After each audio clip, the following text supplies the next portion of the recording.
Buenas noches. En este video vamos a abordar el contexto histórico de la obra del Ulises. Esto será bastante importante para poder tener un mejor acercamiento a la gran riqueza que tiene esta obra, que está llena de referencias culturales e históricas de todas las naturalezas que uno pueda imaginar.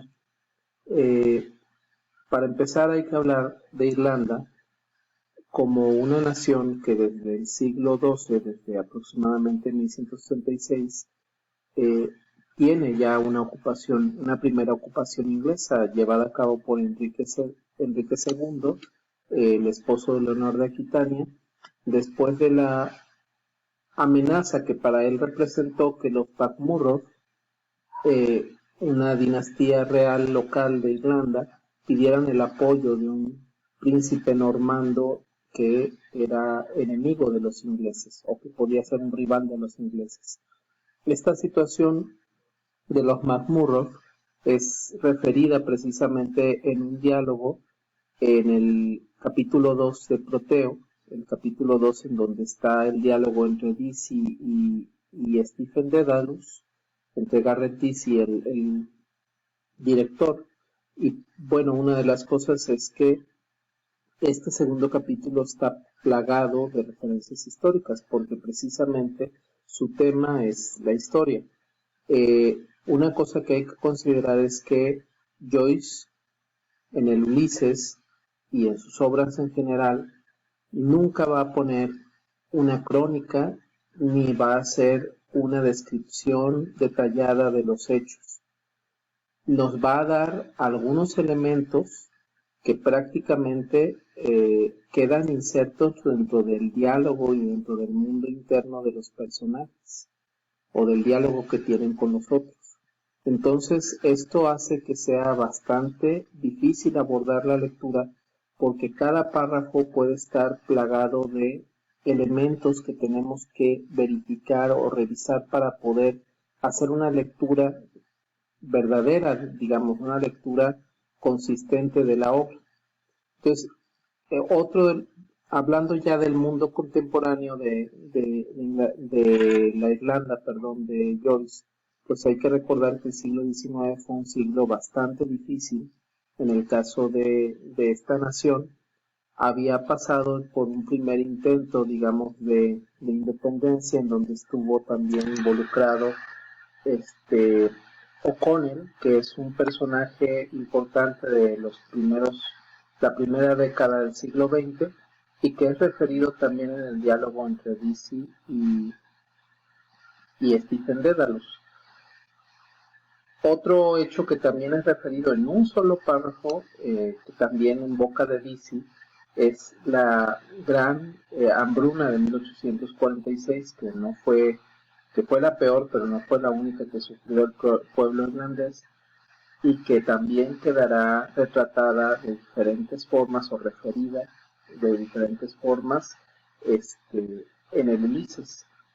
Uno de los hechos es simplemente todavía hasta 1904, después de una muy mala serie de cosechas, se hace una referencia a una vista judicial de una estafa, de un anuncio que resultó ser una estafa, prometiendo pasajes baratos a colonos irlandeses que desearan ir a Canadá.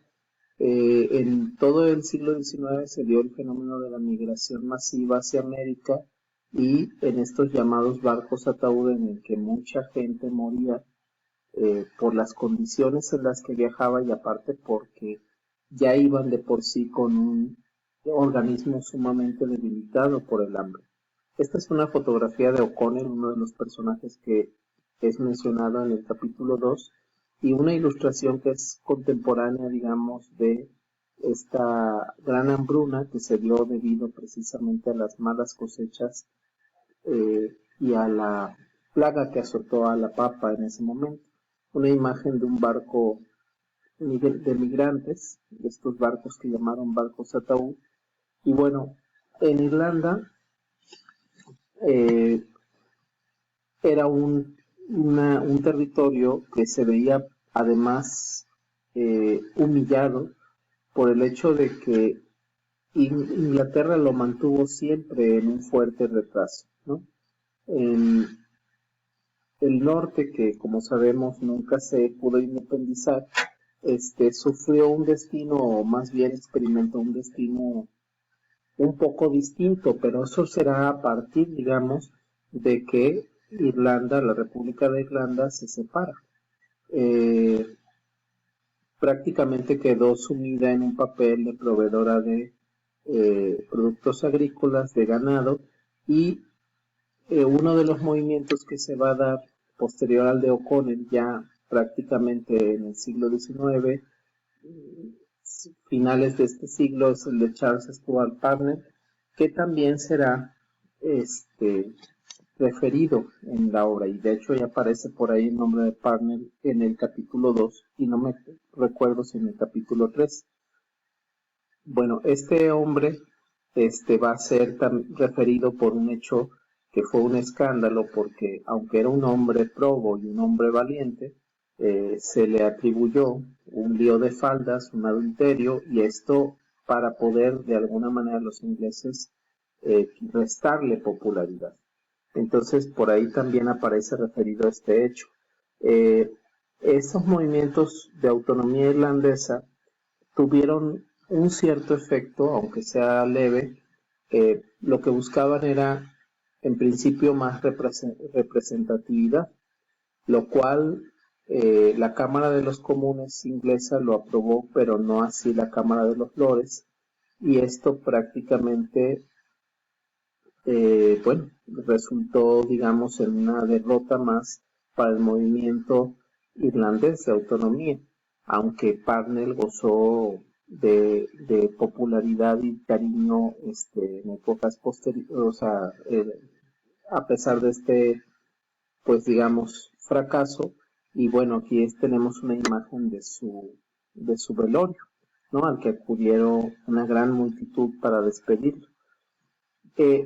A partir de estas tentativas surgiría el Partido Autonomista, que de hecho ese partido autonomista se desvanece con Parnell, pero va a ser reemplazado por un grupo que se llama Sinn Féin, que significa nosotros solos, y que es otra vez referido en un párrafo, en ese mismo párrafo del capítulo 2, eh, por Dicey, cuando habla de los fenistas. Eh, Una de las cosas notables es que a partir de la época en que, eh, digamos, sitúa Joyce el Ulises, se está generando, o más bien quedan en buena medida delimitados mucho de lo que es el escenario político que todavía prima en Irlanda. El Partido Laborista, por ejemplo, los Sinn Féin, que todavía existe, y la Liga Gaélica, por ejemplo. La Liga Gaélica, que está asociada a un partido actualmente.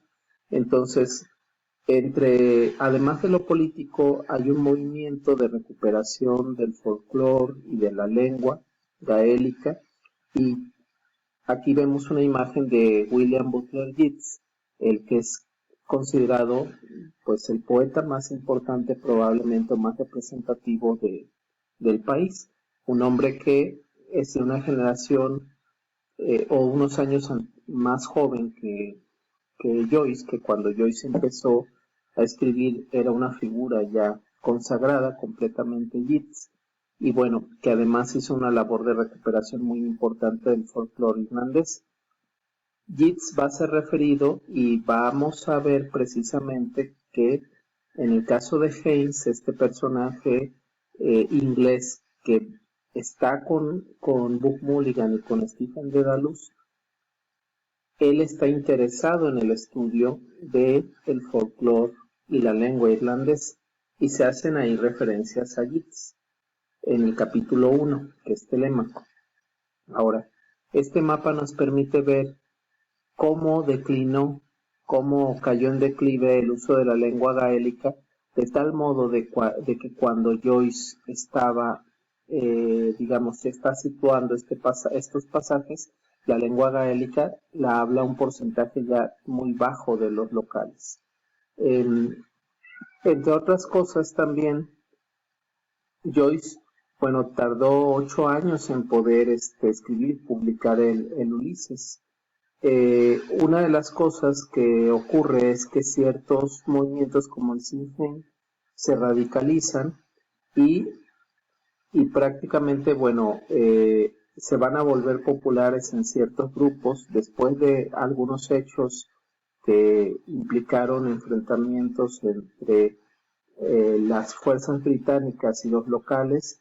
Va a lograr triunfar y de ahí se va a desprender algunos brazos como el IRA más bien dicho, que en su momento estuvo muy activo todavía hasta finales del siglo XX. Entonces, Irlanda se va a separar de la Commonwealth en 1942. Bueno, pero Joyce, ¿cuál es la actitud de Joyce ante el nacionalismo irlandés? Joyce es un hombre que en buena medida es defensor de su individualidad. Joyce no se sentía comprometido con ninguna causa. El único compromiso de Joyce era con la creación literaria, con el intelecto. Esto implica que Joyce no simpatizara completamente con el nacionalismo irlandés. Por supuesto que tampoco es que él fuera un partidario de que Irlanda siguiera siendo sujeto de Inglaterra. Él lo aceptaba esto como un hecho que para él era una causa vergonzosa, pero además veía en Irlanda a un país que se encontraba sujeto a dos amos. Uno era el Imperio Británico en lo político y el otro era la Iglesia Católica. Y él no se identificaba con ninguno de estos dos. En todo caso, él lo que buscaba era escenarios en los que él pudiera llevar a cabo su labor creativa independientemente de la situación, o más bien, debería decir, con condiciones mejores. Es por esa razón que él se exilia prácticamente después de haber asistido a la muerte de su madre. Él ya no regresa a Irlanda. Entonces, regresa prácticamente nada más tras el aviso de muerte de su madre.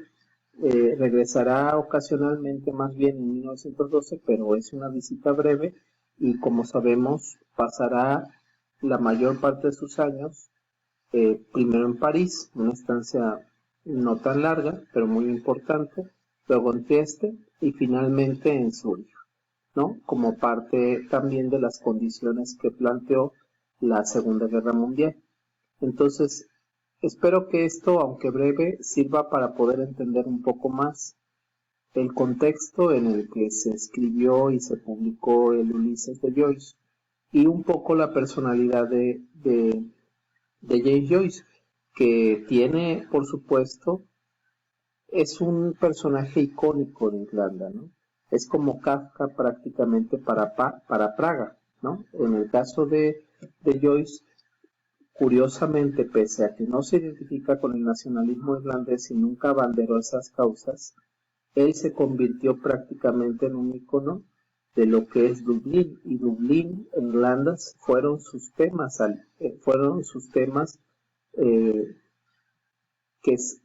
que estuvieron presentes en todas sus obras, tanto en los dublineses como en el Ulises, como en el posterior Finnegan's Wake. Entonces, con esto damos por terminado este video. Ya saben que no tengo más de 15 minutos. Y bueno, seguimos entonces con un video más de una primera parte de la biografía de Joyce, que puede ser útil para la lectura de los 3 capítulos primeros. Gracias.